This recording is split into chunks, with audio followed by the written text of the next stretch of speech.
ఉన్న బంగారాన్ని విడిపించి ఆ రోజు ఆన్లైన్ రేటుకే మేము కొంటాం. Sharma gold company. సో ఇప్పుడు ఎలా ఉన్నారు ప్రశాంతంగా ఉంది. సెకండ్ ఇన్నింగ్స్ అప్పుడు మొగుడు గోలీమార్ అవునవును ఇంకొకటి శంభో చేశారు కదా. అవునవును. ఇప్పుడు మళ్ళీ థర్డ్ ఇన్నింగ్స్ ఏమన్నా స్టార్ట్ చేస్తున్నారా రోజా గారు అనే ఇంకా స్టార్ట్ అయితే స్థాయిలో చేయలేదు. ఉన్నారు ఇప్పుడు మీరు. ఖచ్చితంగా Director, స్టార్ట్ producers చేస్తాను. చూస్తే. ఖచ్చితంగా స్టార్ట్ చేస్తాను, చెయ్యాలని కూడా మనస్ఫూర్తిగా కోరుకుంటున్నాను. Wow, good news. ఎందుకంటే నేను ఈరోజు పొలిటికల్ గా ఇంత ఎదిగాను అంటే అది ఓన్లీ అవును. ప్రేక్షకుల అభిమానమే. ఎందుకంటే ఈ రోజుటికి కూడా నా ఫిల్మ్స్ కానివ్వండి, ముఖ్యంగా జబర్దస్త్, బతుకు జట్కా బండి, ఇవన్నీ కూడా జనాలకి ఇంట్లోకి వెళ్ళిపోయాను. ఒక సిస్టర్ లాగా, ఒక డాటర్ లాగా, ఒక వదిన లాగా, ఒక కూతురు లాగా అందరు నన్ను ఫీల్ అవుతారు. నన్ను ఎవరు రోజా అంటే ఎవరు అన్న ఫీలింగ్ ఉండదు. మిగతా వాళ్ళకి నాకు మీరు చూస్తే నేను ఏ ఊరికి వెళ్ళినా కూడా, ఏ పార్టీ వాళ్ళైనా కూడా నన్ను చూడటానికి వస్తారు, ఆప్యాయంగా పలంకరిస్తారు. ఓట్ అనేది డిఫరెంట్, ఎలక్షన్ టైం. కానీ మనం ఒక ఊరికి వెళ్ళినా, లేదా ఒక గుడికి వెళ్ళినా, ఫ్లైట్లో వెళ్ళినా, ఒక పెళ్లికి వెళ్ళినా, ఏ పార్టీ వాడైనా, ఏ కులం వాడైనా, లేడీ అయినా, జెంట్ అయినా, పిల్లలైనా వచ్చి ఆప్యాయంగా పలకరించి బాగున్నావమ్మా, నువ్వు బాగుండాలి. సో ఇది సంపాదించుకోగలిగానంటే యాక్టింగ్ వల్ల. పర్ఫార్మెన్స్ అంటే మనం నవ్వించడం వల్ల, లేదా జబర్దస్త్ ద్వారా, లేదా బతుకు జట్కా బండి ద్వారా కొన్ని ఫ్యామిలీస్ని మనం కలపటం ద్వారా, సినిమాల్లో కొన్ని క్యారెక్టర్స్ ద్వారా వాళ్ళని మనం ఆకట్టుకోగలిగాం. సో అలాంటి ఒక గొప్ప ప్రొఫెషన్ గా నేను భావిస్తా ఎప్పుడు యాక్టింగ్. సో అందుకని మళ్ళీ మంచి సినిమా చేయాలనుకుంటున్నాను. వావ్, బట్ ఇప్పుడు మళ్ళీ సినిమాల్లోకి థర్డ్ ఇన్నింగ్స్ అన్నారు కాబట్టి ఎలాంటి రోల్స్ చేయాలని? ఎందుకంటే మీ రమ్య శివగామి లాగా, లేకపోతే ఎలాంటి రోల్స్? నాకు నిజంగా పవర్ఫుల్ రోల్స్ ఏదైనా, ఏదో మదర్ అని చెప్పి అలా బొమ్మలాగా నించోపెట్టకుండా ఒక పవర్ఫుల్ క్యారెక్టర్స్ మనకి శివగామిలో మన రమ్య లాంటి ఒక పవర్ఫుల్ క్యారెక్టర్ అయినా, లేదా అత్తారింటికి దారేదిలో మన నదియా గారి లాగా ఒక స్టైలిష్ క్యారెక్టర్ అయినా, లేదా ఒక లాయర్ గాని, ఒక డాక్టర్ గాని, ఏదైనా ఒక సెంటర్ క్యారెక్టర్ గా చేయాలన్న ఆలోచన అయితే ఉంది.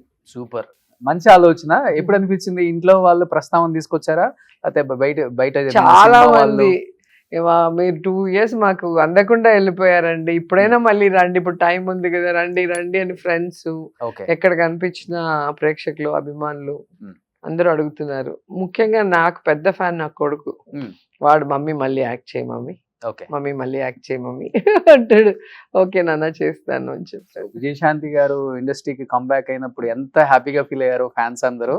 సో సరిలేరు నీకెవరు టైంలో. సో మళ్ళీ రోజా గారు ఇప్పుడు సినిమాలో కనిపిస్తే అదొక అదృష్టం అని చెప్పచ్చు రోషన్. అసలు మనతో మన రక్త సంబంధం కాకపోయినా, మన ఫ్యామిలీ మెంబరు, మన రిలేటివ్ కాకపోయినా, మనం ఎప్పుడూ బాగుండాలి అని కోరుకునేది అభిమాని మాత్రమే, ప్రేక్షకుడు, నిస్వార్థంగా. సో అలాంటి ఒక అదృష్టం నాకు మా అమ్మ నాన్న ఇచ్చారు. వాళ్ళు జన్మనిచ్చారు. భగవంతుడి ఆశీర్వాదంతో ఈరోజు ఆర్టిస్ట్ అవ్వగలిగాను. సో వారి కోసం ఇన్ని రోజులు పొలిటికల్ గా సర్వీస్ చేశాను. ఈ కొంచెం గ్యాప్ లో సినిమా పరంగా కూడా వాళ్ళని ఎంటర్టైన్ చేద్దాము, ఒక మంచి మెసేజ్ ఓరియంటెడ్ గా కూడా చేద్దాం అనుకుంటున్నాను. బట్ రోజా గారు, అంటే మీకు మంచి మంచి ఆలోచనలు ఉన్నాయి. ఒక ప్రొఫెషన్ లో ఒక్కొక్కసారి అప్ అండ్ డౌన్స్ ఉన్నప్పటికీ కూడా సినిమా ఇండస్ట్రీ అనేది చాలా మందిని కళామ తల్లి దగ్గరికి తీసుకుంది. అది మీరు కూడా చూసారు. చిరంజీవి గారు కంబ్యాక్ అయినప్పుడు కూడా మళ్ళీ వాల్తేరు వేరే ఎంత పెద్ద హిట్ అయిందో, ఇప్పటికి యంగ్ హీరోస్ కి ఎంత మంది ఫ్యాన్ ఫాలోయింగ్ ఉందో అంతగా డబల్ ఉంది ఇప్పుడు ఆయనకు కూడా. బట్ అంటే ఇప్పుడు ఓడిపోయారు, ఎప్పుడన్నా కూర్చున్నప్పుడు వ్యక్తిగతంగా మీరు వీడియోస్ చూసుకున్నప్పుడు ఆలోచిస్తుంటారా? ఏమని? అంటే రాజకీయాలు అనేవి తాత్కాలికం. 5 సంవత్సరాలు పవర్ లో ఉంటాం, తర్వాత ఓడిపోతాం, మళ్ళీ గెలిస్తే గెలుస్తాం, లేకపోతే ఇంకో 10 years గ్యాప్ ఉంటాం. బట్ మనుషులు అనేవాళ్ళు, మన చుట్టూ ఉండే వాళ్ళందరూ ఎప్పుడు మన చుట్టూ, మన గురించి, మన మంచి గురించి, మన మంచి చెడుల గురించి ఆలోచించే వాళ్ళని ఒక మాట అంటే మళ్ళీ తీసుకోవటం వెనక్కి చాలా కష్టం. ఏ రోజు కూడా చిరంజీవి గారు, నేను ఎవరినైనా మీరు ఏ నేమ్ చెప్పినా నేను దాని గురించి చెప్తాను. ఎందుకంటే నేను ఇండస్ట్రీలో ఉన్నప్పుడు చిరంజీవి గారి ఫ్యాన్ అన్న విషయం అందరికీ తెలుసు. అలాగే 150th ఫిల్మ్ కి నేను ఆయన ఇంటర్వ్యూ చేయడానికి వచ్చినప్పుడు ఆయన ఎంత షాక్ అయ్యి, ఎంత ఆనందంతో నన్ను వచ్చి హగ్ చేసుకున్నారో మీరు చూసారు. సో ఆయన కానీ వాళ్ళ వైఫ్ సురేఖ అక్క అయితే నన్ను ఎంత బాగా చూసుకునేదంటే నా లైఫ్ లో నేను మర్చిపోలేను. అండ్ నేను మినిస్టర్ అయ్యాక కూడా ఫస్ట్ వాళ్ళ ఇంటికి వెళ్ళి బ్లెస్సింగ్స్ తీసుకోవడం జరిగింది. సో ఇక్కడ అందరికీ నేను చెప్పేది ఒకటే, చిరంజీవి గారు ఏదైతే ఆ రోజు ఇంటర్వ్యూలో చెప్పారో చెప్పారు 150th మూవీ ఇంటర్వ్యూలో చెప్పారు. పాలిటిక్స్ అన్నప్పుడు పాలిటిక్స్ లో పార్టీ సిద్ధాంతాల పరంగా మాట్లాడటం జరుగుతుంది. ఇప్పుడు నా పార్టీ సిద్ధాంతం ఏంటి, నా నాయకుడు ఏంటి అనే దగ్గరే మేము మాట్లాడతాం. ఇక్కడ నీకు నాకు పర్సనల్ ఏది ఉండదు. నువ్వు మాట్లాడావంటే నువ్వు నీ పార్టీ గురించే నువ్వు మాట్లాడతావు, లేదా నీ యొక్క సిద్ధాంతం. సో నీ సిద్ధాంతం నాకు నచ్చినప్పుడు నేను విభేదిస్తాను. అది నిన్ను పర్సనల్ గా నేను విభేదించినట్టు కాదు. ఆ విషయంకి ఒక క్లారిటీ తెచ్చుకోవాలి. ఎందుకంటే మిగతా మనుషుల మీద వచ్చినప్పుడు అది ఎవరు పట్టించుకోరు. కానీ సినిమా ఆర్టిస్టులు అన్నప్పుడు ఓన్ చేసుకుంటాం కదా. రోజా మా అమ్మాయి, లేదా చిరంజీవి గారు మా మనిషి అనుకున్నప్పుడు మా మనిషిని అనేసరే, మా రోజాని అనేసరే. ఇప్పుడు నన్ను ఒకరు అంటూ ఉంటే చాలా మంది ఆశ్చర్యపోతారు, ఏంటి నిన్ను అనేస్తున్నారే అంటారు. పాలిటిక్స్ అంటే అదే. సో ఒక పార్టీలో ఉన్నప్పుడు పార్టీ పరంగా సిద్ధాంత పరంగా మాట్లాడొచ్చు, కానీ వల్గర్ గా ఎప్పుడు మాట్లాడకూడదు, పర్సనల్ గా ఎప్పుడు మాట్లాడకూడదు. అది నేను ఎప్పుడూ చేయలేదు. మీరు కావాలంటే ఒకసారి వీడియోస్ చూస్తే మీకే అర్థమవుతుంది. అంటే ఆయన కూడా ఒక స్టేట్మెంట్ ఇచ్చారు, ఎవరి కరుణ పొందటానికి ఇవన్నీ మాట్లాడుతున్నారు, చూపించిన ప్రేమ వాత్సల్యాలకి విలువ ఆ లేదు. ప్రేమకి ఎప్పుడు విలువ ఉంటుంది. ఆ ప్రేమకి విలువ లేకపోతే మినిస్టర్ అయిన తర్వాత వెతుక్కుంటూ వెళ్ళి ఆశీర్వాదం తీసుకోం. అండ్ నా ఫస్ట్ మూవీ స్వమరంకి క్లాప్ కొట్టారు, నా లాఠీ చార్జ్ మూవీకి క్లాప్ కొట్టారు. ఎంతో మంది ఉన్నారు, అందరినీ కాదని ఎందుకు వాళ్ళనే పిలుస్తాం? మన అనుకున్నాం కాబట్టే పిలుస్తాం. చిరంజీవి గారి మీద మీ మనసులో ఒక ప్లేస్ అయితే ఎప్పుడు ఉంటుంది అంతే? ఎప్పుడు ఉంటుంది, ఎప్పుడు ఉంటుంది. ఓకే. చిరంజీవి గారికి సురేఖకి ఓకే, ఇద్దరికి. సో ఎందుకంటే పాపము నన్ను కానీ ప్రభుదేవ గారు కానీ శ్రీదేవి గారికి కానీ మాకు ఏమి నచ్చుతుందో అది వండి బట్టి తినిపిస్తుంది అక్క. నిజంగా ఆవిడ గ్రేట్. చిరంజీవి గారు అదృష్టవంతుడు అని చెప్తాను నేను. సురేఖ అక్కని పెళ్లి చేసుకోవటం నిజంగా చాలా గొప్ప మనిషి. సో అంటే ఇప్పుడు రాజకీయాల్లోకి వచ్చిన తర్వాత ట్రోల్స్ అనేది కామన్, బట్ 151 మంది ఎమ్మెల్యేలు ఉంటే ఎస్పెషల్లీ వై రోజా అనే దానికి సమాధానం ఏం చెప్తారు? అది మీరు చెప్పాలి, నన్ను అడిగితే నేను ఎలా చెప్తాను. ట్రోలర్స్ కి మీకు ఒక కూడా అన్యోన్య సంబంధం ఉంది. కాయలున్న చెట్టుకే రాళ్ల దెబ్బలు అని పెద్దలు చెప్పారు. సో ఎప్పుడు కూడా ఒక పవర్ఫుల్ పర్సనాలిటీని టచ్ చేసినప్పుడే దానికి ఒక టిఆర్పి ఉంటుంది, లేదా దానికి ఒక వాల్యూ ఉంటుంది. ఈరోజు మీరు నిజాల కన్నా యూట్యూబ్ లో వచ్చే గ్యాసిప్స్ కి, ట్యాగ్ లైన్లకి, ఈ రీల్స్ కే ఎక్కువ క్రేజ్ ఉంటుంది, వైరల్ అవుతుంటాయి చూసారా. అంటే నెగటివ్ మెంటాలిటీ పెరుగుతూ ఉంది జనాల్లో. సో పాజిటివ్ ని రిసీవ్ చేసుకునే దానికన్నా నెగటివ్ ని చాలా ఫాస్ట్ గా రిసీవ్ చేసుకుంటారు. అది ఒక ప్రాబ్లం. అండ్ నేను చాలా గట్టిగా నిలబడి వాయిస్ ఇస్తాను కాబట్టి ఇంకా నన్ను ఏ రకంగా వాళ్ళు నన్ను డామేజ్ చేయలేక ఈ విధంగా డామేజ్. అంటే నోరు మంచిదైతే ఊరు మంచిదైద్ది అంటారు. మిగతా చాలా మంది ఎమ్మెల్యేలు ఉన్నారు, ఆడవాళ్ళు అక్కడ విడుదల రజనీ కావచ్చు, రకరకాల వాళ్ళు ఉన్నారు. ఇంకా వాళ్ళు వినిపించినంత గొంతుక వైసీపీ పార్టీ కోసం కావచ్చు, జగన్మోహన్ రెడ్డి గారి గురించి కావచ్చు, వాళ్ళకన్నా అంటే చెప్తే మీకు ఇంకా తక్కువ శాఖలు అని చెప్పుకోవచ్చు. మీరే ఎందుకు అంత ఆయన శత్రువుల్ని మీ శత్రువులుగా భావించి దూషిస్తారనేది ఒక వాదన బయట. ఇక్కడ శాఖ మా పోస్ట్ ఏంటి అని కాదు, ఆ పోస్ట్ కి మన వల్ల వన్నె తెచ్చుకోవాలి. సో నాకేమి మినిస్ట్రీ ఇచ్చారని కాదు, నేను వెళ్ళినప్పుడు స్టేట్ వైడ్ గా నాకు ఇచ్చే మర్యాద మీరే కల్లారా చాలా సార్లు చూసింటారు. ఒక్క ఆంధ్రప్రదేశే కాదు, తెలంగాణకు వచ్చినా, తమిళనాడుకు వచ్చినా, లేదా కర్ణాటక వెళ్ళినా, ఎక్కడికి పోయినా నాకు ఇదే మర్యాద ఉంటుంది. ఎంతో ప్రేమగా నన్ను చూస్తారు. ఒక ఆంధ్రప్రదేశ్ లో వెంజన్స్ పాలిటిక్స్ వచ్చాయి కాబట్టి ఈరోజు మిగతా వాళ్ళని ఏం మాట్లాడకుండా నన్ను మాట్లాడుతున్నారు. ఎందుకంటే లాస్ట్ 5 years లో చెప్పుకోవచ్చా మీరు చెప్పిన వెంజన్ పాలిటిక్స్? లేదు, లాస్ట్ 5 years లో చాలా చేంజ్ కనిపించింది. ఎక్కడా లేదు. లాస్ట్ కాదు, 2014 నుంచి స్టార్ట్ అయింది, 14 to 19. మీరు చూస్తే ఆ 2014 to 19 రూల్స్ కి విరుద్ధంగా 1 year సస్పెండ్ చేయటం, అది కూడా కాల్ మనీ సెక్స్ రాకెట్ లో ఆడవాళ్ళ జీవితాలు వ్యభిచార కూపంలోకి వెళ్తుంటే దాన్ని అడిగినందుకు సస్పెండ్ చేశారు. ఆ విజువల్స్ మీరు చూస్తే మీకు అర్థమవుతుంది. అంటే నిజాన్ని నిర్భయంగా, ధైర్యంగా, గట్టిగా అడుగుతున్నాము. ఇది 10 మంది వింటున్నారు.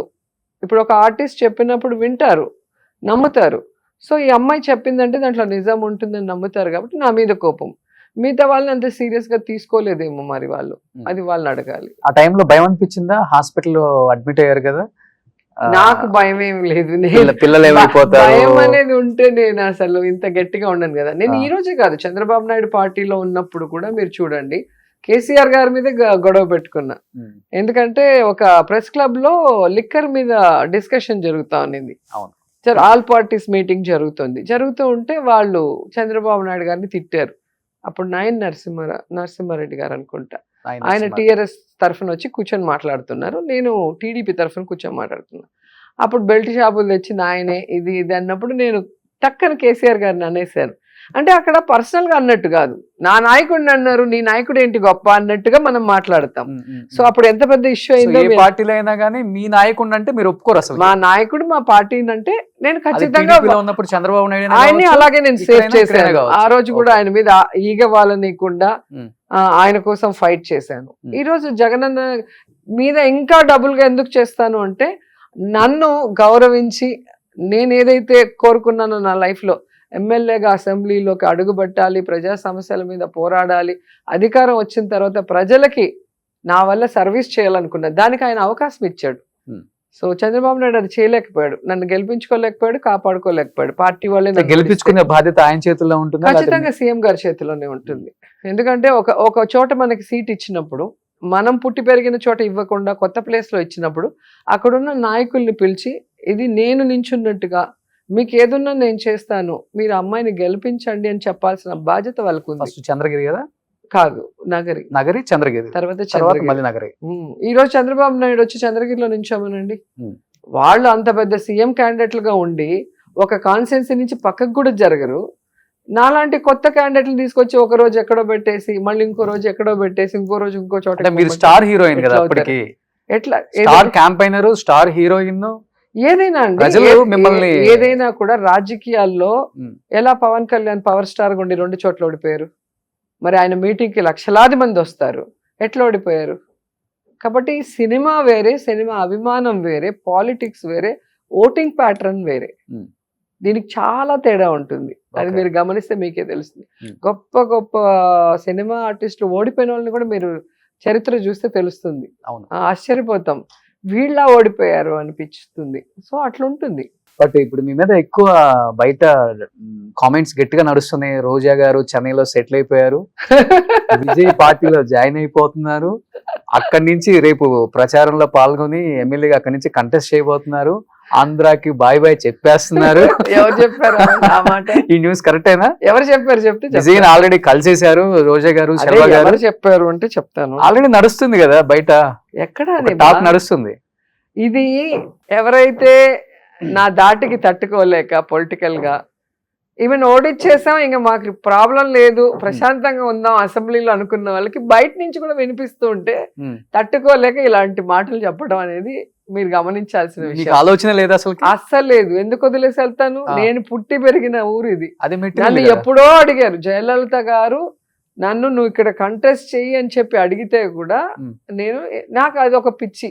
నేను పుట్టి పెరిగిన ఆంధ్రప్రదేశ్కి, నేను పుట్టి పెరిగిన నా జిల్లాకి, వేరే జిల్లాల వాళ్ళు కూడా అడిగారు, నువ్వు సూట్ కేసు తీసుకొచ్చి నామినేషన్ వేస్తే చాలు, డబ్బులు కూడా మేమే ఖర్చు పెట్టుకొని మేము ఎలక్షన్ చేసి గెలిపిస్తామని ఎన్నో మంది అడిగారు. అదేంటో ఒక్కొరికి ఒక పిచ్చి అంటారు. నాకు అలాగా మన ప్రాంతం, మన మట్టి, మనం పుట్టిన వాళ్ళకి మనం ఎవరికి చేస్తున్నాము, మనకి ఇన్ని రోజులు ఈ స్థాయికి రావడానికి సహాయం చేసిన వాళ్ళందరికీ అండగా ఉండాలి అన్న ఒక ఆలోచనతోనే.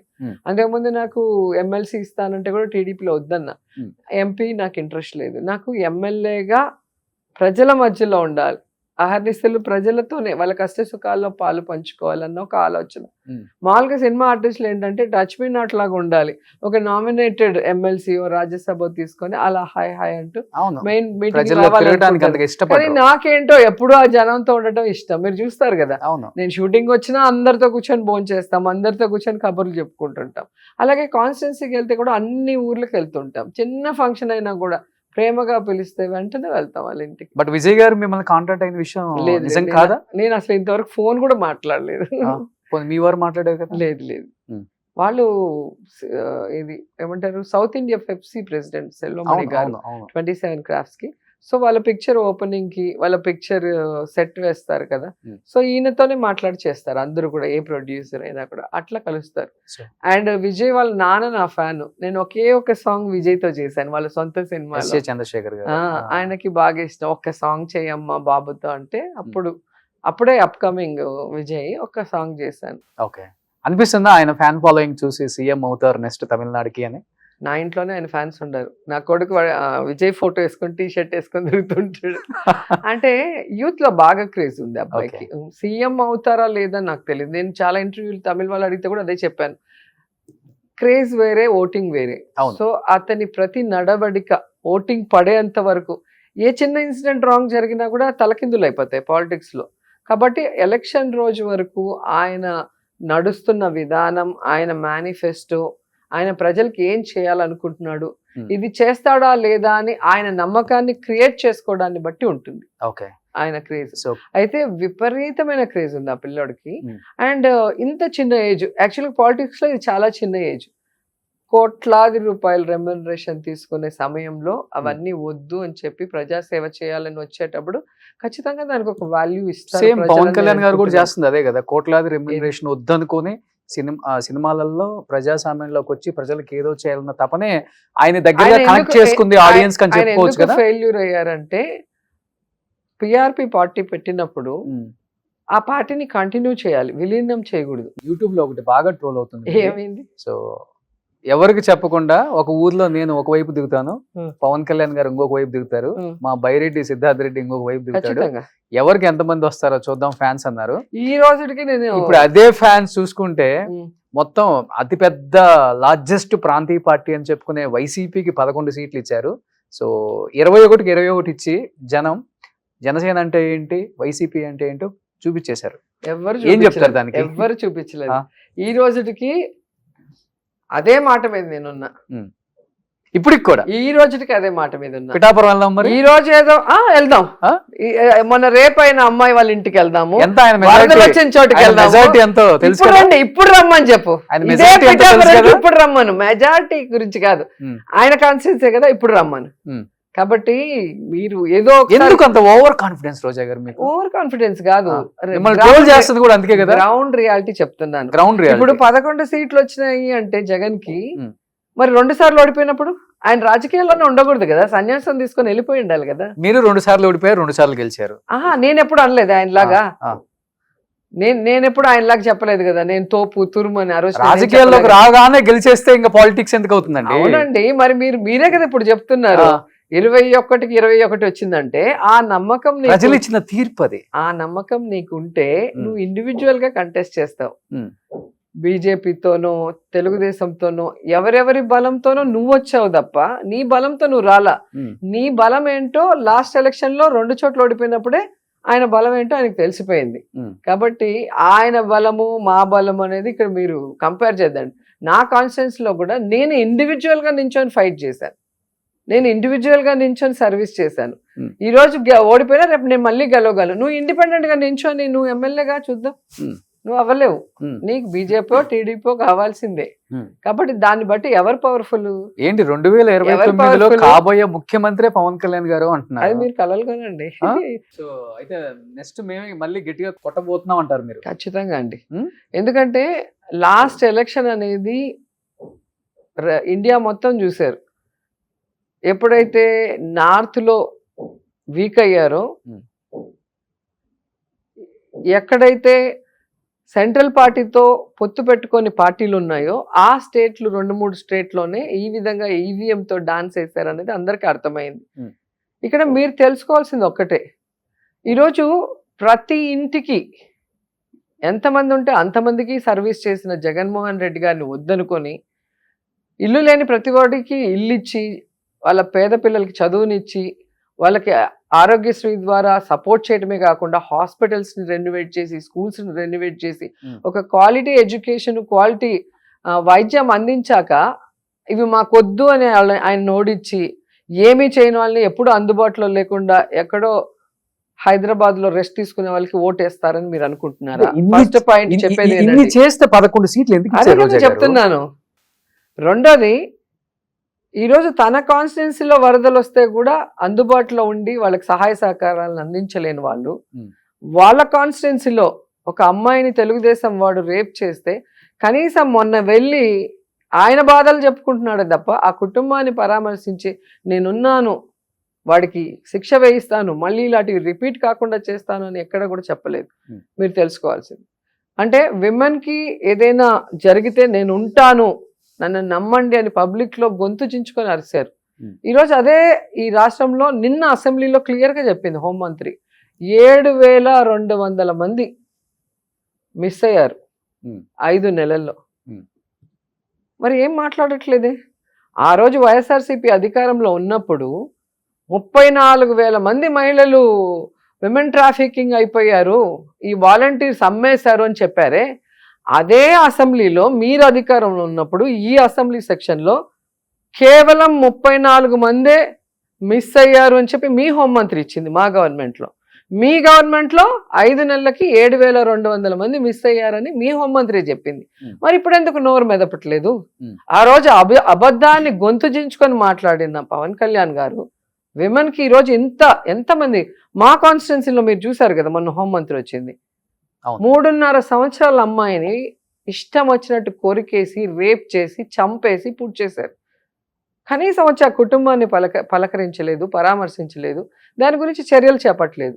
కేవలం వైఎస్ఆర్సీపీ నాయకుల మీద మీరు మాట్లాడారు, మీ మీద కేసు, మీరు పోస్ట్ పెట్టారు, మీ మీద కేసు.